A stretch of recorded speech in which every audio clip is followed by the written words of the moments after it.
आज इतवार का दिन था, पर मेहमान आ गए तो उन्हीं में व्यस्त होना पड़ा। आज भी छुट्टी है और नाश्ता भी पकौड़ियों का भरपेट हो चुका है। खाना आराम से बनेगा। रसोई का हर कोना उसने रगड़ रगड़ कर अच्छी तरह चमकाया। फिर रैंकों पर साफ अखबार प्लास्टिक बिछाए। अंदर जब कुछ सर्दी लगने लगी थी तो सोचा थोड़ी देर धूप में बैठकर अखबार पढ़ लूँ, फिर खाने का काम शुरू होगा। तब तक रसोई घर भी सूख जाएगा। अखबार लेकर शीला छत पर अभी आई ही थी कि पति विनोद की आवाज़ सुनाई दी। अरे भाई, कहाँ हो? आज खाना नहीं बनेगा क्या? यह कहते हुए वह भी छत पर आ गए। अभी तो भरपेट नाश्ता हुआ है सबका, आपने भी तो किया है ना? शीला, जानती हो मैं नाश्ता नहीं करता हूँ। बच्चों का मन रखने के लिए 2-4 पकौड़ियाँ ले ली थी। मुझे तो हर रोज़ 10 बजे खाने की आदत है। फिर भी तुम बहस किए जा रही हो। क्यों? आप इतवार को सबके साथ देर से खाना नहीं खाते हैं, पर आज इतवार नहीं है। अब नहीं बना है तो और बात है। मुझे तो पहले ही पता है कि आजकल तुम्हारी हर काम को टालने की आदत हो गई है। अब यह समय अखबार पढ़ने का है या घर के काम करने का? दूसरी औरतों को कभी देखा है? नौकरी भी करती हैं और घर भी कितनी कुशलता से संभालती हैं। यहाँ तो बच्चे बड़े भी हो गए हैं, काम करने को नौकरानी है, फिर भी हर काम देरी से होता है। विनोद के ऊंचे होते स्वर के साथ शीला का मूड बिगड़ता चला गया। शीला अखबार वहीं पटक कर नीचे रसोई घर में गई।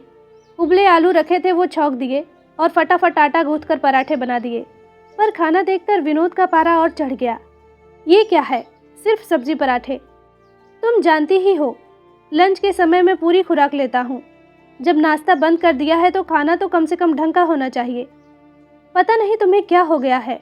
सारे उल जुलूल कामों के लिए तुम्हारे पास समय है, बस मेरे लिए नहीं। गुस्से में विनोद ने थाली सरका दी थी। शीला का मन हुआ कि वहीं फट पड़े। एक तो दिन भर काम में जुटे रहो, उस पर फटकार भी सुनो। आखिर कसूर क्या था? रसोई की सफाई ही तो की थी। चाय, नाश्ता, खाना, घर की संभाल, बच्चों की देखरेख में उसने जिंदगी गुजार दी थी, पर किसी को संतोष नहीं। बच्चों को लगता है कि माँ स्मार्ट नहीं है जैसे औरों की मम्मी है। विनोद को तो अब नौकरी पेशा औरतें अच्छी लगने लगी हैं, 4 पैसे जो कमा कर लाती हैं। घर गृहस्थी संभालने वाली तो इनकी नज़रों में गंवार ही है। विनोद तो बाहर निकल गए थे, पर शीला ने बेमन से पूरा खाना बनाया। सुबह भी तब तक सहेली के घर से आ गई थी और शुभम कोचिंग से।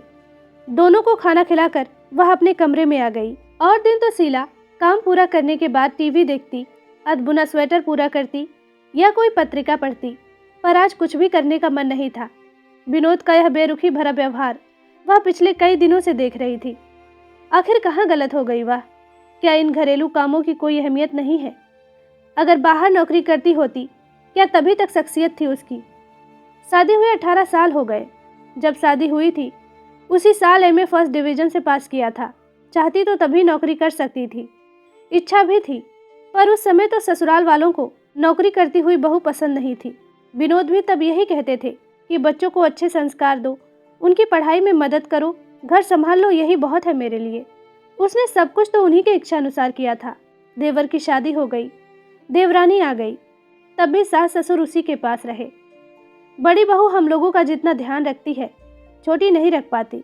माँ जी तो अक्सर कह देती थी, बच्चों को संभालना, बूढ़े सास ससुर की सेवा करना, घर गृहस्थी देखना, सब कुछ कुशलता से निभाया था उसने। फिर ससुर जी की मौत के बाद यह सोचकर माँ जी का ख्याल वह और भी रखने लगी थी कि कहीं इन्हें अकेलापन महसूस ना हो। पर अब क्या हो गया है? ठीक है, बच्चे बड़े हो गए हैं, उन्हें अब उसकी उतनी ज़रूरत नहीं रही है। माँ जी ने भी अपने आप को सत्संग, भजन, पूजन में व्यस्त कर लिया है। विनोद का प्रमोशन हुआ है, तब से उनकी भी जिम्मेदारियां बढ़ गई हैं। मकान का लोन लिया है तो खर्चे भी बढ़ गए हैं। बच्चों की भारी पढ़ाई है, फिर सुबह की शादी भी 4-5 साल में करनी है।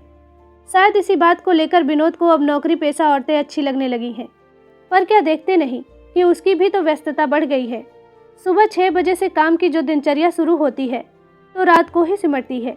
फिर उन्हें ऐसा क्यों लगता है कि वह फालतू है? घर के सारे काम क्या अपने आप ही हो जाते हैं? और तो और सुबह जब से बाहर हॉस्टल में गई है और शुभम की कोचिंग शुरू हुई है, बाजार के भी सारे काम उसे ही करने पड़ रहे हैं। पर नहीं, सबको यही लगता है कि वह फालतू है। सबको उससे शिकायतें ही शिकायतें हैं।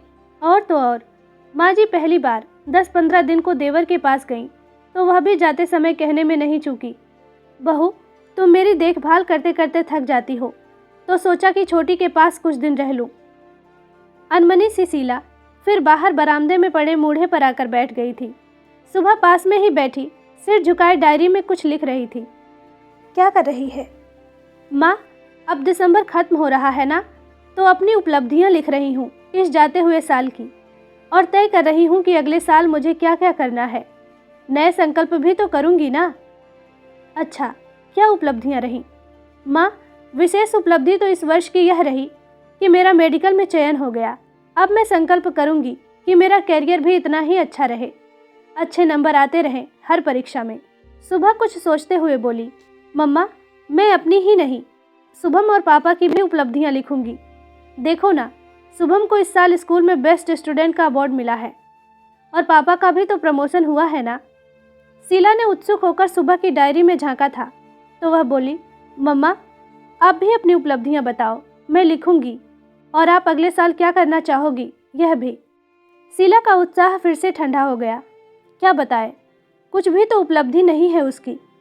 अब घर भर के लिए फालतू जो हो चली है वह। और एक ठंडी सांस ना चाहते हुए भी उसके मुंह से निकल ही गई। ओह माँ, आप बहुत थक गई हो, आपको थोड़ा रेस्ट करना चाहिए। सुबह कह ही रही थी कि फ़ोन की घंटी बजने लगी। सुबह ने दौड़कर फ़ोन उठाया था। माँ, मामा का फ़ोन है, पूछ रहे हैं कि शिफाली की शादी में हम लोग कब पहुँच रहे हैं। लो बात कर लो। जी भैया, अभी कुछ तय नहीं हुआ है। दरअसल बात यह है कि इन्हें तो फुर्सत नहीं है, क्योंकि बैंक की क्लोजिंग चल रही है। शुभम के अगले ही हफ्ते बोर्ड के इम्तिहान हैं। पर तू तो आ सकती है। शीला क्या जवाब दे, यह सोच ही रही थी कि सुबह ने आकर दोबारा फ़ोन ले लिया और बोली, मामा, हम लोग भले ही ना आ पाएँ, पर मम्मी ज़रूर आएंगी। और सुबह ने फ़ोन रख दिया था। माँ, आप हो आइए ना, सुबह आग्रह करते हुए बोली। भोपाल है ही कितनी दूर, एक रात का ही तो सफ़र है। आपका मूड भी चेंज हो जाएगा और नात रिश्तेदारों से मुलाकात भी हो जाएगी, और फिर दोनों मौसियाँ भी तो आ रही हैं। माँ, आप यहाँ की चिंता ना करें, मैं घर संभाल लूँगी। बस पापा और शुभम का ही तो खाना बनाना है, फिर लीला आंटी भी तो है हमारी मदद के लिए। बस अब आप जाने की तैयारी करो। जाने का ख्याल तो शीला को भी अच्छा लगा था, पर विनोद क्या तैयार हो पाएंगे? शीला अभी भी असमंजस में थी, पर सुबह ने विनोद को भी राजी कर लिया था। फटाफट दूसरे दिन का आरक्षण भी हो गया, और सुबह ने माँ की सारी तैयारी करवा दी थी। शादी की गहमा गहमी में शीला को भी अच्छा लगा था। रात रात भर जागकर बहनों में गपशप होती रहती। सब रिश्तेदारों के समाचार मिले। भैया ने बेटी की शादी बड़ी धूमधाम से की थी। शिफाली के विदा होते ही घर सूना हो गया था। रिश्तेदार भी चले गए थे। बहनों ने भी जाने की तैयारी कर ली थी। भैया, मुझे भी अब लौटना है, शीला ने याद दिलाया था। अरे तुझे क्या जल्दी है, शोभा और राशि तो नौकरी पेशा हैं, उनकी छुट्टियां नहीं हैं, इसलिए उन्हें लौटने की जल्दी है, पर तू तो रुक सकती है, भैया ने सहज स्वर में ही कहा था। पर शीला को लगा जैसे किसी ने फिर कोमल मर्म पर चोट कर दी है।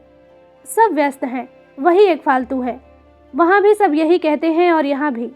भैया के बहुत जोर देने पर वह 2 दिन रुक गई, पर लौटना तो था ही। बेटी वापस जाएगी। शुभम पता नहीं ढंग से पढ़ाई कर भी रहा होगा या नहीं। सब कुछ भूलकर उसे भी अब घर की याद आने लगी थी। स्टेशन पर सभी उसे लेने आए थे।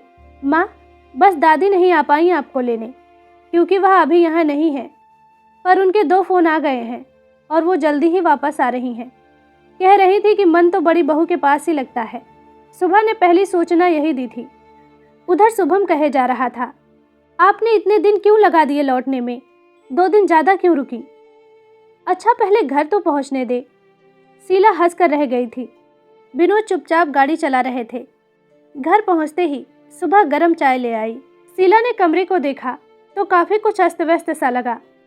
माँ, अब यह मत कहना कि मैंने घर की संभाल ठीक से नहीं की, और रसोई को देखकर तो बिल्कुल भी नहीं।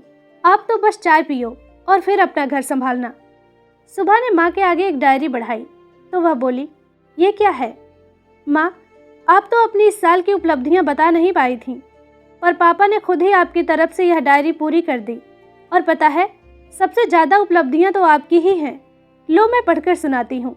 सुबह उत्साह से पढ़ती जा रही थी। हम सबको बनाने में आपका ही योगदान रहा।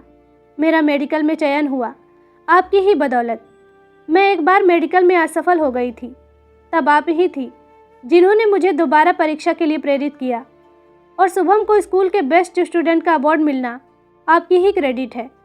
सुबह जल्दी उठकर बेटे को तैयार करना, नाश्ते खाने से लेकर हर चीज़ का ध्यान रखना, उसका होमवर्क देखना, और तो और यह आपकी ही मेहनत और लगन थी कि पापा का प्रमोशन हुआ। पापा कह रहे थे कि जब कभी ऑफिस में किसी कारण से उन्हें लौटने में देर हो जाती तो आपने कभी कोई शिकायत नहीं की, बल्कि उनकी गैर मौजूदगी में दादी को डॉक्टर के पास भी आप ही लेकर जाती रहीं। बस बस, अब बस कर, शीला ने सुबह को टोका था। उधर विनोद मंद मंद मुस्कुरा रहे थे। अब नया संकल्प हम लोगों का यह है कि तुम इसी तरह हम सबका ध्यान रखती रहो। विनोद के कहते ही सब हंस पड़े। उधर शीला को भी लग रहा था कि एक घना कोहरा जो कुछ दिनों से मन पर छा गया था अचानक हटने लगा है।